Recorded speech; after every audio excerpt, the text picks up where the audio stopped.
Alexandre, é um prazer estar aqui com vocês hoje. Eu gostaria de ter podido estar com vocês também nos outros dias do evento, mas por questões de trabalho eu não consegui. Eu acredito que eu tenha perdido bastante coisa. Eu estava conversando com o Alexandre agora antes da apresentação e eu acho, mesmo que a minha apresentação provavelmente se encaixasse melhor em questões de ciência cidadã do que educação, tem uma pegada de educação bastante forte e eu me sinto bastante desassistida porque eu não tenho essa formação.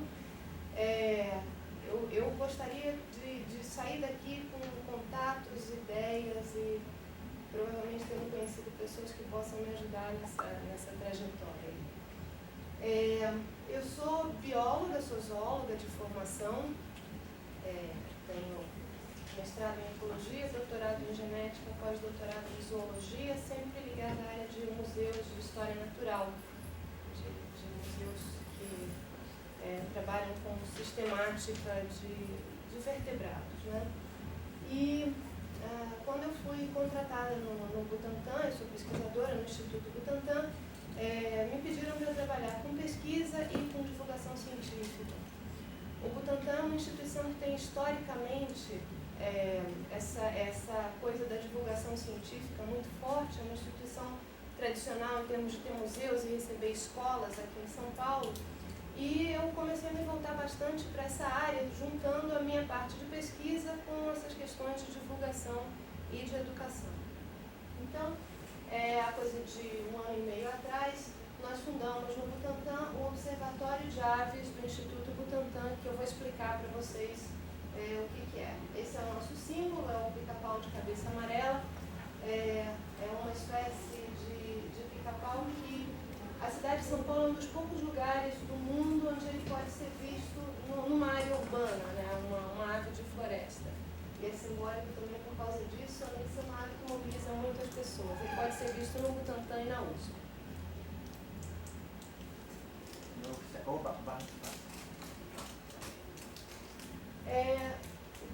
Essa ideia do projeto, essa questão do projeto surgiu porque o Butantan é uma floresta urbana. O Butantan é um pedaço de 80 hectares de mata no meio da matriz urbana da cidade de São Paulo, que fica a 15 minutos do metrô. O Butantan o Instituto Butantan tem, nesse momento, 5 museus, 4 deles dentro do Butantan e um deles fora do Butantan. Mas a gente vê essa mata como uma possibilidade de um 6º museu no Instituto Butantan. Ela precisa ser utilizada, explorada, mesmo porque existem questões de ocupação, invasão, a preocupação sempre com a violência, né, porque a gente está no meio da cidade, então ocupar esse espaço é uma coisa muito importante e ele é uma coisa preciosa em termos de conservação ali. Ele é importante para as pessoas e para a fauna urbana. No Butantan, a gente tem feito o inventário das espécies de aves, das espécies de mamíferos e das espécies de répteis, e particularmente com relação às espécies de aves, a gente tem 140 espécies lá dentro. 140 espécies é muita coisa para uma área tão pequena no meio da cidade de São Paulo. A gente tem espécies bastante florestais, espécies que não são muito comuns, ali a gente tem o gavião asa de telha, a gente tem o bacurau, o jacu, o pica-pau de cabeça amarela, o sabiá, o bem-te-vi rajado.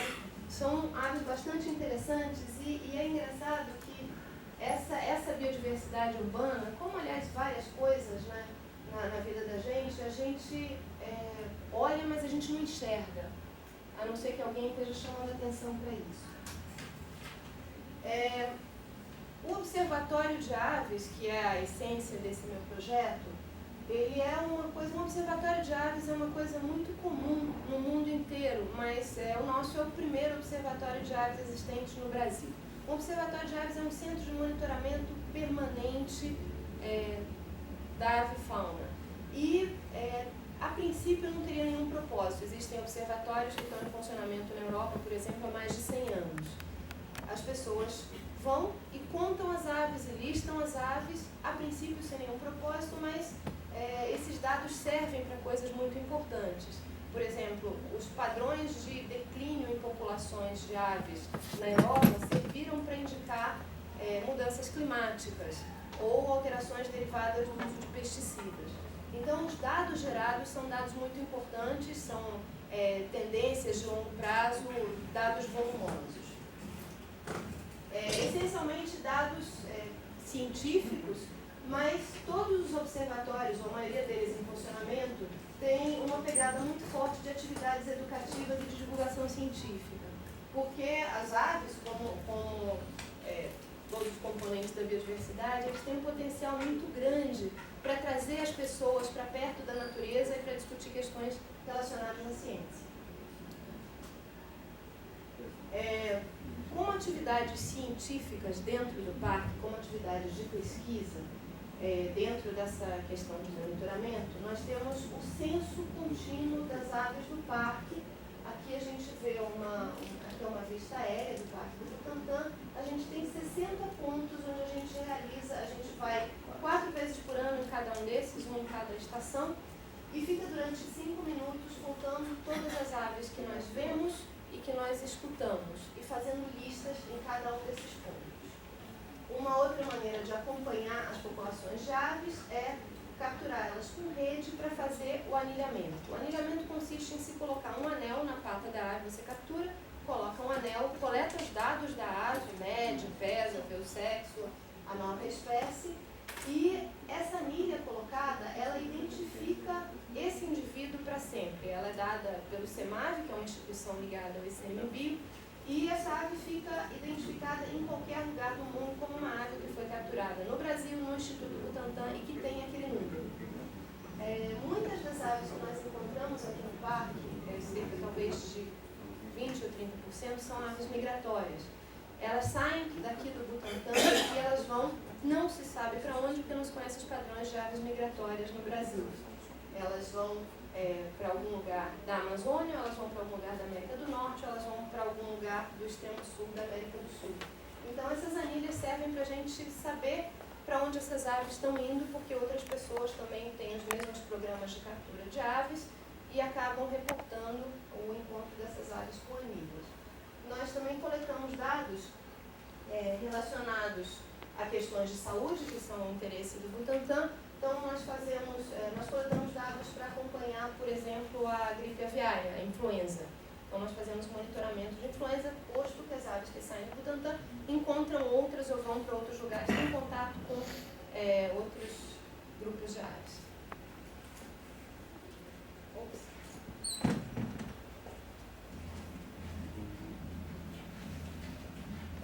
Nós também anotamos e acompanhamos dados ligados à biologia dessas aves, à alimentação, ali no caso do sabiá-una, se alimentando. Aqui a gente tem um bacurau fêmea com um filhotinho, aqui que dá para ver o olho dele, o bico. Aqui nós também temos os dados de reprodução. Os dados, a estrutura etária da população através da determinação de idade pelo padrão de muda. E os dados de biologia reprodutiva e ecologia através do acompanhamento dos ninhos no parque. Mas a gente tem uma outra questão aí que está relacionada à pesquisa que a gente faz, que está relacionada à educação e à divulgação científica. Eu não sei se vocês souberam dessa história que aconteceu no Congresso Brasileiro de Unidades de Conservação, mas o Fernando Meirelles, o cineasta, falou o seguinte: aqui, pessoal, ninguém está interessado no sapo de vocês. Ninguém está interessado numa espécie nova, numa espécie rara de sapo. Ninguém sabe do que é que vocês estão falando.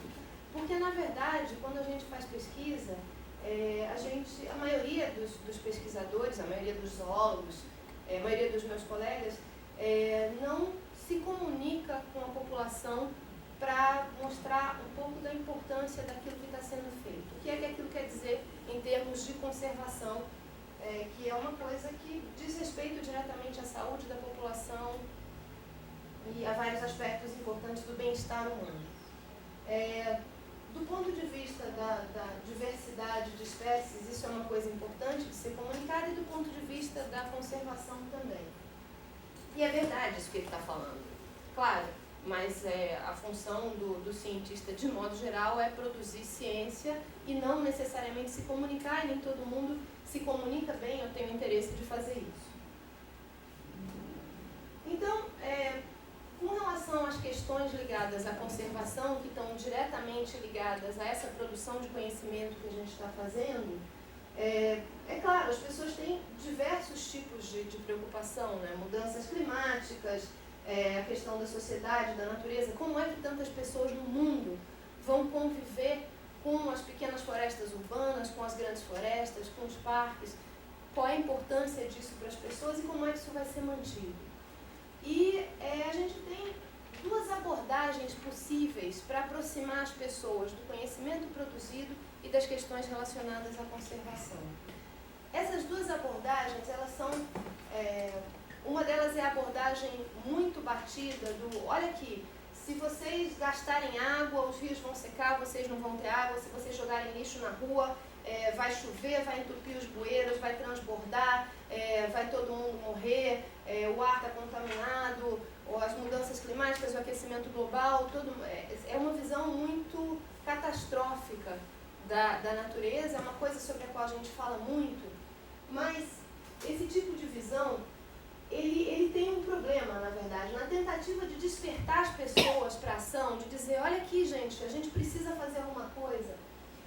A gente buscando a indignação, a revolta e mostrar a urgência disso tudo, a gente acaba causando uma super apatia nas pessoas. As pessoas pensam, não adianta muito, né? Várias vezes eu mesma me peguei pensando isso. Talvez seja verdade, mas existe uma outra forma de explicar para as pessoas a importância da conservação e trazê-las mais para perto da natureza, aproximando ao mesmo tempo da ciência. Então, a divulgação científica, as atividades educativas e a aproximação entre o cientista e o público. E isso está muito bem descrito numa frase icônica de um conservacionista senegalês chamado Baba Dione, num encontro da IUCN em 60 e tantos. Ele disse, olha, no final conservaremos apenas o que amamos, amaremos apenas o que conhecemos e conheceremos apenas o que nos houver sido ensinado. Isso é uma coisa super importante com relação à conservação. As pessoas, elas conservam aquilo que elas amam também. É claro que a pessoa vai se preocupar se vai ter mudança climática e todo mundo vai morrer seco ou torrado, ou com água de mais ou com água de menos. Mas é claro também que as pessoas, de fato, tentam proteger aquilo que elas amam, que elas acham importante, que elas realmente gostam. E eu tenho conhecido vários exemplos disso, especialmente com relação a aves, com relação a pessoas que observam aves e que acabam conservando a natureza de modo geral por causa disso. Então, dentro desse projeto de observatório de aves, nós temos várias atividades de educação usando as aves como tema, como foco. Nós temos oficinas de observação de aves, de fotografia de aves, sobre biologia de aves, sempre acompanhadas de saídas a campo. Geralmente essas saídas acontecem lá no Instituto Butantan. A gente está tendo uma agora, na verdade, hoje. E a nossa atividade mais popular é chamada de Vem Passarinhar. O Vem Passarinhar acontece uma vez por mês, no último sábado de cada mês, e reúne um número espantoso para um sábado de manhã, às vezes com chuva, de 60, 80 pessoas observando passarinho no Butantan. As nossas 146, na verdade, espécies de aves. Aqui a gente tem algumas fotos dessa atividade acontecendo, a gente vê que tem crianças que participam, nós temos guias que nós distribuímos para as pessoas e binóculos, tem gente de tudo que é idade. Depois do passeio de observação de aves, a gente faz um café da manhã coletivo, as pessoas trazem comida, todo mundo come, conversa, e depois a gente tem uma palestra ligada à conservação. Não precisa necessariamente ser um tema relacionado às aves, aqui nesse caso era uma palestra sobre, se não me engano, onças da Mata Atlântica, e isso acontece embaixo de uma mangueira e tal, ao ar livre. Uma outra um outro aspecto desse projeto, que também está ligado à aproximação entre o público e a ciência, diz respeito à ciência cidadã, que já deve ter sido extensivamente discutido aqui, mas o nosso interesse principal é trocar com as pessoas informações sobre o registro e monitoramento de espécies de aves e coletar dados sobre a biologia de aves. Para formar essa base que nos permita obter esses dados e estabelecer essa relação com o público, nós promovemos o uso de plataformas que recebam os dados. Eu não sei se vocês já ouviram falar do eBird e do Wikiaves, que é uma espécie de Facebook de passarinhos, onde as pessoas fazem o upload de fotos de aves e os outros identificam essas aves, e cada ave dessas tem um registro de localidade, data, assim, exato. A plataforma eBird, eu vou falar um pouco mais dela mais adiante, mas ela está ligada ao Laboratório de Ornitologia de Cornell, que é um laboratório importante do ponto de vista não só de produção de ciência, mas também de ciência cidadã. E essa promoção da observação de aves que nós fazemos através do Bem Passarinhar e dos cursos é também uma maneira da gente formar essa base para chegar ao objetivo maior de aproximar as pessoas da ciência e da conservação. Então, toda vez que nós fazemos uma caminhada dessas para observar aves, nós sentamos com as pessoas ao final e fazemos uma lista das aves observadas. Essas listas são enviadas para o banco de dados do eBird, para o banco de dados aberto do eBird, e juntamente com os nossos dados de monitoramento no Instituto Butantan, os nossos dados da nossa pesquisa. Eles se somam aos dados do público. Então, no mês a gente publica esse tipo de informação, quantas espécies durante o censo e monitoramento, quantas espécies durante a atividade com o público, o número total e algum destaque que tenha acontecido no mês.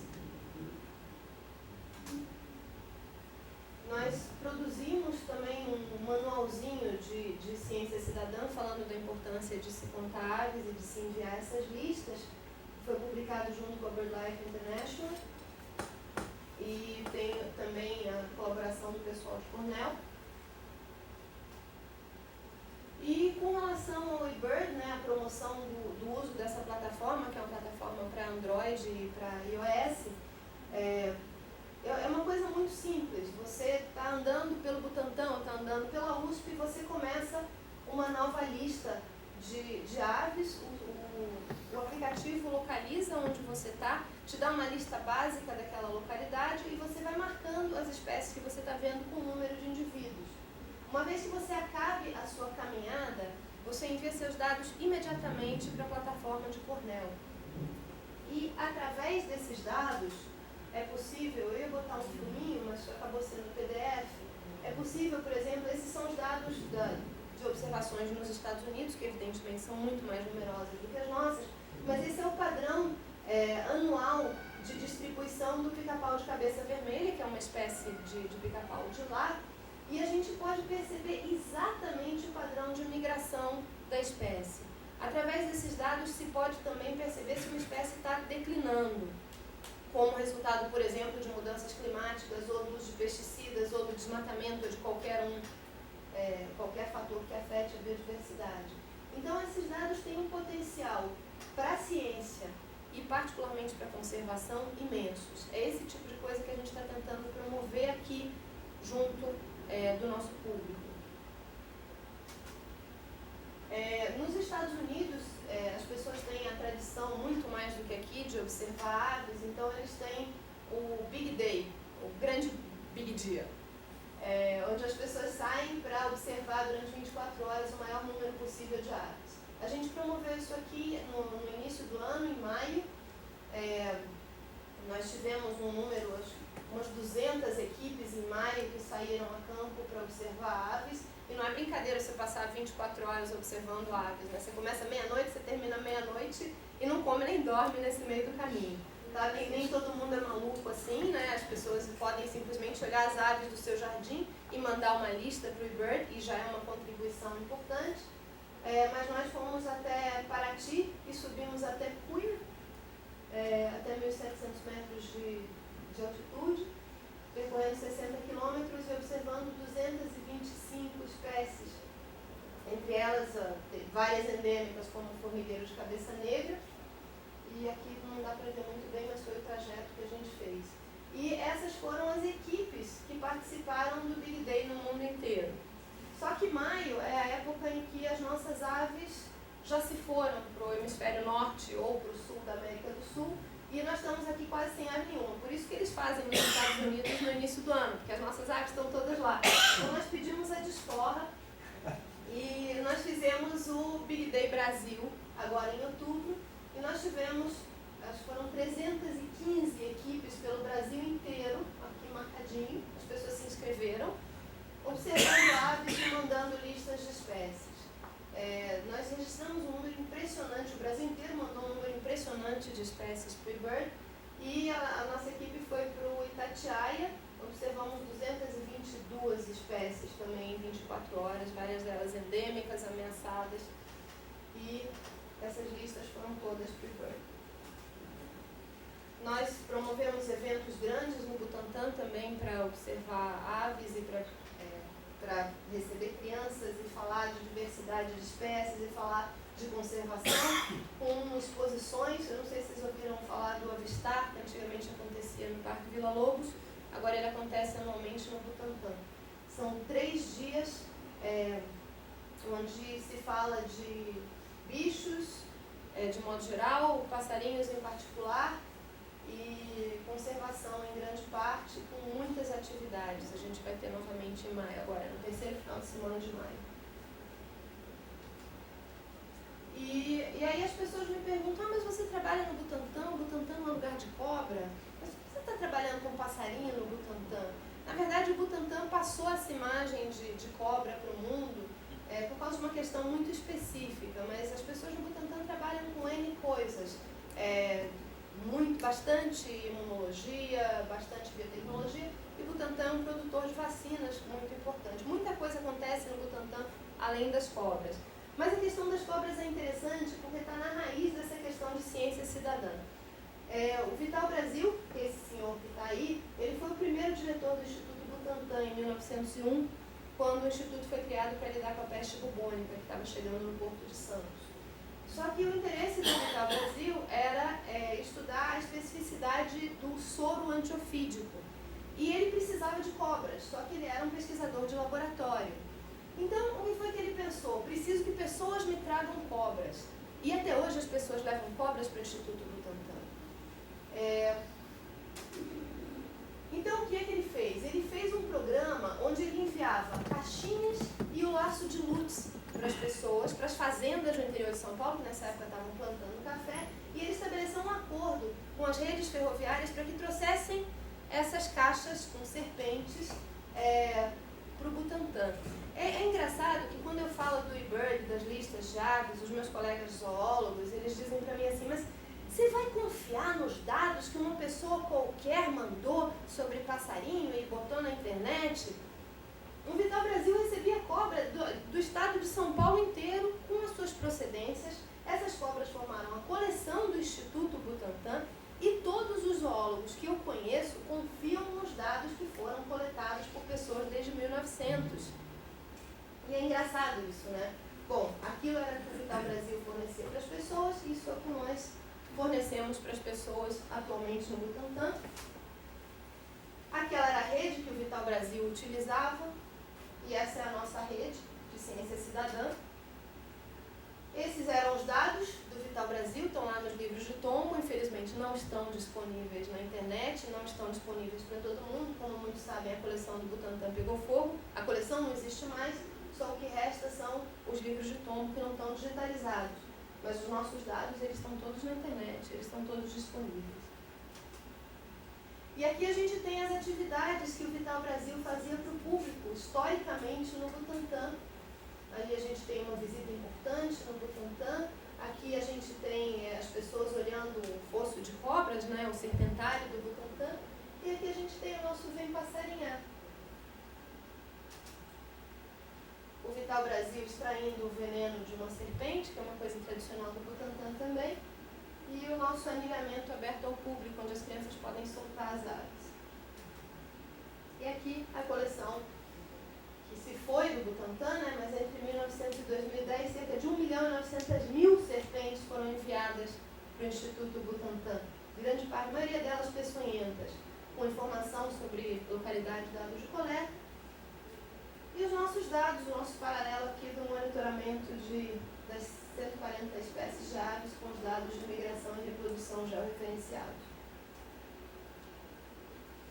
E eu não sei se eu me estendi demais, mas era isso que eu tinha para falar para vocês. Agradeço a atenção. Se vocês quiserem saber mais sobre o projeto, ele está no Facebook, como Observatório de Aves do Instituto Butantã.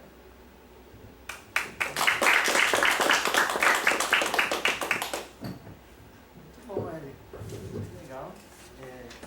Para continuar, então, Marília.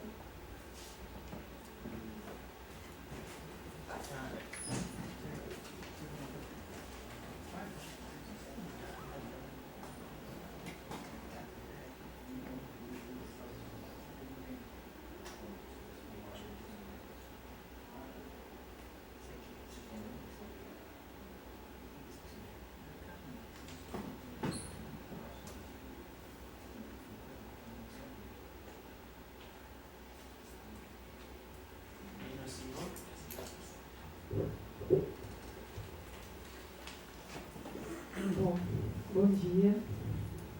Queria agradecer. Eu abro. Saiu. Daqui. Queria agradecer o Ábido pelo convite. Estava falando ontem para ele que eu estou me sentindo numa ilha, assim, porque todo mundo é super high-tech e nerd. E eu adoro nerds, mas eu não estou nesse clube, assim. E eu vim falar de uma experiência que é a educação democrática.